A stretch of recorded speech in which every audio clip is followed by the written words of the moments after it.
Hello Newcastle fans, TV. I'm joined by Casper again, who you seen last week in the video. We are back doing just talking about the squad in general really, and what we think of each position dead quickly, won't be too long. So Casper, we're going to start with the goalkeepers. Yeah.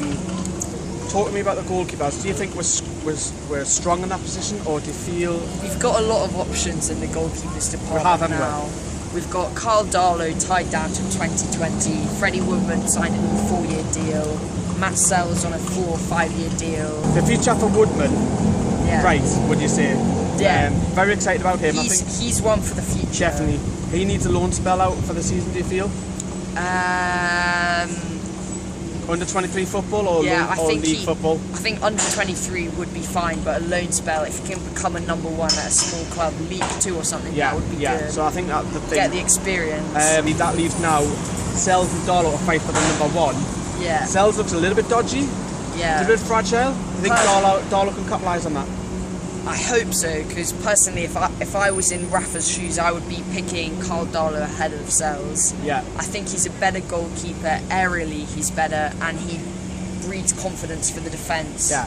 And he's a much better communicator. But Rafa's obviously seen something he likes in Matt Sells, who was Belgian goalkeeper of the year, I think, at Ghent. He was. Good knowledge, good knowledge. Yes, so that's the goalkeepers. Let's move on to the full-backs at right-back.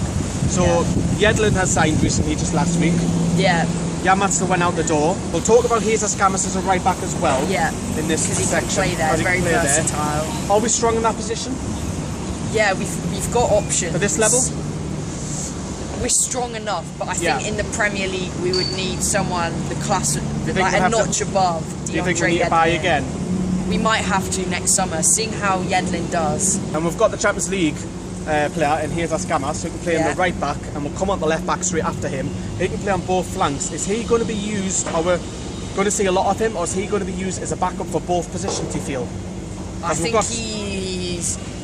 the priority is for Rafa will be him as a backup or first choice left back.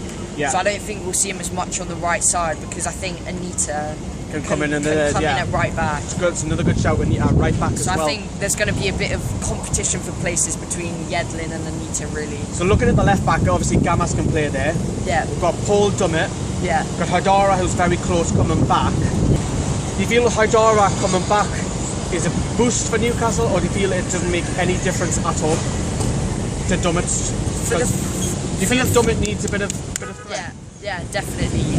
For the fans, Haidara is a massive boost, because I don't think Paul Dummett's exactly like a fan's favourite. Like, when I watch Paul Dummett, I find him he's very one-dimensional. Yeah. You know that he's going to pass it inside square to one of the centre-backs, or he's going to clip it in a rough area for the person playing on the left wing. Which we don't like. He's technically, for a professional footballer, I don't think he's good enough.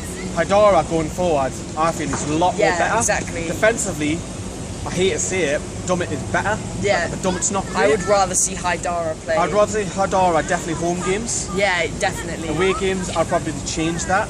Looking at the centre-back situation now, just a couple of weeks ago we were very worried, only had 2 fit centre-backs. Yeah. We've seen Hanley and Clark come in. Yeah, we've got depth there now. We've got depth now, we've even got players who come across if needs to be. Games could probably play centre-back if we had 4 injuries. Do you feel that's enough? We think Mbemba and Lascelles will have a partnership. I think that is our number one. You can't just keep buying for the sake of it. You know, I think we've got enough there. Do you think Hanley would be third choice, Clark fourth? Clark maybe filled in at left back. I think Clark and Hanley are kind of a joint behind Mbemba and Lascelles.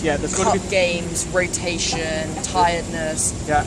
Clark can slot in at left back. There's going to be times this season where we're going to have to rely on them. Yeah.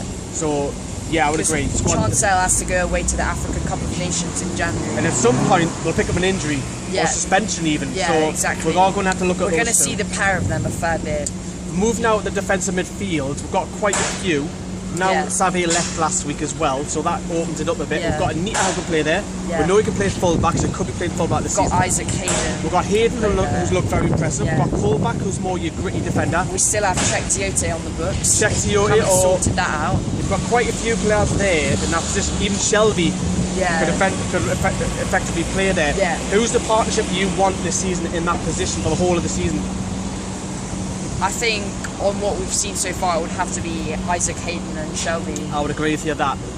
Hayden is the one who sweeps it up. He's very, and if you need to go forward, he can do. Yeah. Shelby is going to be your playmaker, spraying past the left, right, and centre. You know, the creative one. I was sad to see Mehdi Abid go actually, Yeah. because I always thought technically he was very good, neat and tidy, physically more of a presence than Anita, and I just not as much of a liability as Cheick. On the negative side of Abid leaving, he's had 3 managers, and none of them have been impressed by him as well, though. Yeah. But looking at that, then, so that leaves your Colback is going to be on the bench predominantly. Yeah, would you feel? Colback's the one that'll. Seems to get a lot of negative impression, but he's versatile. Rafa does tinker, so I think we'll see Colback maybe every other game or a bit. Yeah. I think we'll see him a bit. I think he'll start more a fair away few games. games. You think he'll play more away? Yeah. Because he's more that defensive. Yeah. And if you go past him, he'll take you down if he has to be. And he can play left back. He'll Yeah. take one for the team, which is always a good thing. Yeah, and Shelby, do you think he can sit there, or do you think he'll be sitting just in front? I think Shelby will he's key? Shelby will sit alongside Hayden, but he's the one who the creative emphasis is on. He's the one who needs to get from defensive midfield to join the attack, doesn't he? Yeah, Shelby's still got a way to go to impress me. He needs though. goals. He needs to get a little bit further forward. I've got doubts over his attitude personally. I feel once his head goes down, it affects the rest of the team. That's the and same I way also Ray's been, feel innit? he gives a lot of chat to some of his teammates. Yeah, something like, which I noticed. The Body language on the pitch I've noticed that. when it doesn't go for Newcastle, it's quite bad. Yeah. Looking at the right hand side then, so we've got Matt Ritchie, who looks very promising, very promising. We've got a few players coming in there on the right hand side as well. Play on the right. Aaron's, depending if he's fit, of course. Yeah. Gouffran is another one to play there. So Ritchie's obviously going to be the main one. Soko's left the club, so we've got Matt Ritchie's. Obviously, he's the main guy, isn't he? Yeah. What do you make of him? Matt Ritchie's the main man. He's come in from Bournemouth, turned down West Ham, and he literally does wear a magic hat. He's been everywhere. He's been great so far. So I just hope he can continue the form he's shown. Yeah. Okay. Right. Cool. So that is the right wing position. Very strong in that position.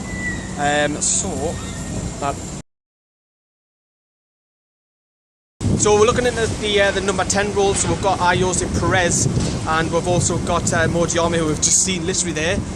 We literally bumped into him, took a photo of him as well. That was nicely on camera there for you. So looking at the number 10 then. So we've got Perez, and we've got Diarma, who we've just bumped into there. Is it enough there, do you feel?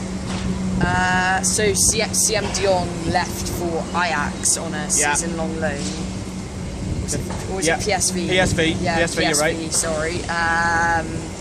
So yeah, having only Perez and Diarme, you kind of need 3 options, because I think Perez is kind of, he floats between positions. Like, you wouldn't say he's an out-and-out number 10. So Diarme's the real first choice there. Do you feel we've got enough there though? Do you think Diarme is enough? We've got enough, but I would like more. For this level? Yeah, we've got about enough, but if Diarme has a mid-season drop in form and shows signs of the fatigue that he had against Huddersfield, then I think we might have to go into the January transfer market. I think we've got enough at this level. Premier League, of course, if we'll come up, that's a different matter.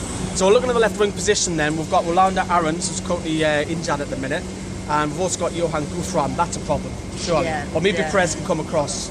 Yeah, I think Perez will be deployed quite a bit in left mid, especially at St James's. I think Rafa likes the option that Gouffran has, works very hard, put in a shift at Bristol City. He likes the fact that players are versatile. Yeah. Look at Vernon Anita, Gouffran, Perez is another one. I think he still wants a couple more though from the market. Yeah. So lastly, we're going to move on to the strikers. We've got Mitrovic, we've got Gale and Jose Perez. Also, so Rafa's in the market for another striker. We know that he's hitting it on already. Would you think that Mitrovic and Gale is 1 and 2? Big man, little man? I think that's a partnership we're excited about. Hopefully we're going to see blossom. A lot more in the season, because we've seen it a couple of times already so far with the Brighton game. Dwight Gale is the key man for me. Fox in the box and off runs. So Mitrovic and Gale is the up top. Do you think that you might drop one of them and play like a 4-5-1 away from home? Or yeah, I think that it's not guaranteed that those two are going to start all the time. If Dwight Gale's form isn't as impressive as it has been so far, and the goals don't really come, then I think he might use Mitrovic as someone to hit the big man, Yeah. target man, hold it up. I would agree. Away from home. Especially away at places like QPR, it's a small ground. You're going to Yeah. need someone who's rough and tough and gets among their defence. Away home, I feel like he'll go for Mitrovic on his own. and Yeah, drop Gale. that's what I feel. my hunch is. Because he'll bring the midfield in. The thing is though, Gale could also play in the number 10 role in the 4-2-3-1 formation of Mitrovic. Yeah. So Adam Armstrong's left the club on loan, which leaves us a little bit vulnerable. Yeah, So we've got Mitrovic, Gale, and Perez Yeah. as the 10. yeah, We need a striker, don't we? So, if you look at them strikers finally, we've got Mitrovic, who's the type of guy who hold it up, bullet headers, Yeah. big, strong. Gale is your fox in the box, Yeah. very similar to Armstrong, I feel. yeah. Perez is your floating, creative striker. So, Excuse me, what was that bloke's name that was in that car? Modiame. What, Muddy Army? Modiame. Muddy Army, oh, sound man. Seen last week against Cheltenham, we had Diarmi up front. Yeah. We had Gouffran as the number 10. Yeah. That says it all. Right then, so thank you very much to Casper. He does blogs on Newcastle, link will be in the description below. If you like the look of Casper, make sure to check it out. I've been Lee on behalf of Newcastle Fans TV. See you later.